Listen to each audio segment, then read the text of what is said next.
अस्सलाम वालेकुम दोस्तों, की हाल चाल।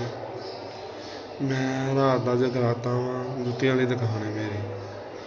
तो हुण भी मैं नमाज की तैयारी करन लगा सी ते मैं चलो तुहाडे नाल एक वाकया शेयर कर देते जिहड़ा राती मेरे नाल ताकत ही पेश आया। जुत्तियां वाली दुकान है मेरी।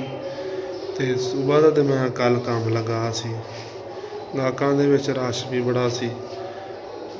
सुबह का लगा, रात हो गई तो रात तो फिर रात 2-3 बज गए तो मैं काम शाम कर रहा सी। एक फैमिली आई नाल, उहदे 5 बच्चे सी, 2 मुंडे 3 कुड़ियाँ, बीवी ते हसबैंड। माशाअल्लाह ठीक ठाक फैमिली तो बिलोंग करते सी। तो उन्होंने जुत्ती शुत्तियां कढ़वाइयां, चक्करबाज सी, फैंसी जुत्ती कढ़वा ली। खरीद मेरी 800 रुपये सी।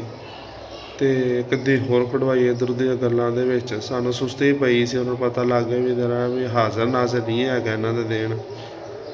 चलो जी गल्लां गुल्लां पा के तो जुत्ती सैड ते कीती। दूसरी जुत्ती दा बहस बूस कर ली, रेट बहुत नॉर्मल ला दिता। असीं जवाब दे दिता, बाहर चले गए। वड्डा मुंडा सी तो उन्होंने मैं पूछा, अचानक मैंने याद है, मैं कहा जुत्ती, कहती वो जुत्ती दे दी बीबी अंदर आई। पिछों उन्होंने ना वड्डे मुंडे ने जुत्ती दे के भजा दिता, वो लैके नस गया। हूँ मैं परेशान हो गया, मैं लड़ाई झगड़ा की करना, सबूत है कोई नहीं, दुकान च कैमरे तो लगे नहीं है तो मैं उन्होंने की बहस करा। खैर मैं जान दिता, उन्होंने बच्चा बुच्चा लभदा रहा, नहीं लभा है, वो तो चले गए। हूँ उन्होंने माँ बाप वेख लो, 2-3 धियां ने तो 3 धियां तो 2 बच्चे, खुद बीवी तो प्यो। तकरीबन भी कह लो कि ना ज़्यादा गरीब सी तो ना अमीर सी। तो बच्चों की सिखा रहे हैं चोरी। आखिरकार कल नूं उही बच्चे जो उन्होंने मुतालबात पूरे नहीं करनगे माँ प्यो, तो घर दी चीज़ां भी चोरी करनगे। तो गलत चीज़ां हराम माल, तो वो दसदी गल है कि वो अग ही है जिहड़ी तुसीं अपने पेट च अपने बच्चों के पेट च पा रहे हो। तो जे अल्लाह ने तुहानूं तौफीक दी है तो तुसीं हलाल तरीके नाल लै लो। जे अल्लाह ने तुहानूं नहीं तौफीक दी तो हराम ना खाओ, तो अपने बच्चों ना कमाओ।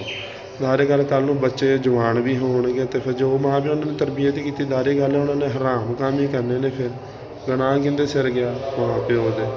हुण उस फैमिली दे मेरा इन्ना क दिल दुखिया, तो मेरा दिल करदा कि मैं उनका मामला अल्लाह दे सपुर्द कर दित्ता। मैं अल्लाह ने कहा या अल्लाह मैं भावें सारिਆਂ ਨੂੰ बख्श देवां तो उन्होंं नहीं मैं बख्शदा हैगा जिहड़ा इवें दे काम करदा, अपनी औलाद नूं हराम काम सिखांदा वा। हलाल खा लो, थोड़ा कर लो, फाका कर लो, पर चोरी नुकसान नहीं, तुहाडा अपना नुकसान आ। बच्चे कल जवान होणगे, चोरियां चकारियां तो माँ प्यो ने खुद लाया वा। फिर बच्चे गलत काम करते, बुरे काम करते थाने कचहरियां च, फिर निक्के निक्के चोरियां वड्डियां चोरियां च बदल जांदियां। तो फिर माँ प्यो सिर फड़ के पै जांदे ने, या अल्लाह ये कि साडे नाल हो गया। बच्चों ने तो गलत कामां दी आदतां तुसीं खुद पाईयां ने, तो फिर कहते जी कि साढ़े सिर क्यों हो गया। आखिरी गल एक छोटा जिहा पौधा वा, जो तुसीं उहनूं उगन देना वा तो जो वड्डा तनावर दरख्त बन जाना वा। फिर सारी गल उहनूं तुसीं खेड़ ते नहीं ना सकदे। एक छोटी बुराई नूं जो तुसीं खुद फरोग दे रहे हो, तो फिर कल जो वड्डी होनी है तो फिर तुसीं उहनूं कंट्रोल भी करना चाहोगे, नहीं कर सकोगे। बच्चों नूं चोरियां चकारियां ला, धियां नूं भी ला रहे, पुत्तर नूं भी ला रहे। बहुत अफसोस होया मैनूं उस वालदैन ते, बहुत अफसोस होया। दुकानदारी हुंदा ही अक्सर जोड़े चुके भी जाते हैं, कई गाहक फड़े भी असीं, पर असीं दर गुदर किया। बाकी फिर हुण इंशाअल्लाह अल्लाह कोल दुआ है कि अल्लाह नूं हिदायत देवे, पर मेरा दिल नहीं मुतमिन कि मैं उन्होंने कभी माफ़ करांगा। इंशाअल्लाह क़यामत वाले दिन मैं फड़ांगा, फिर उन्हें पुछांगा कि ला दो हराम काम तो लाने का की नतीजा हुंदा।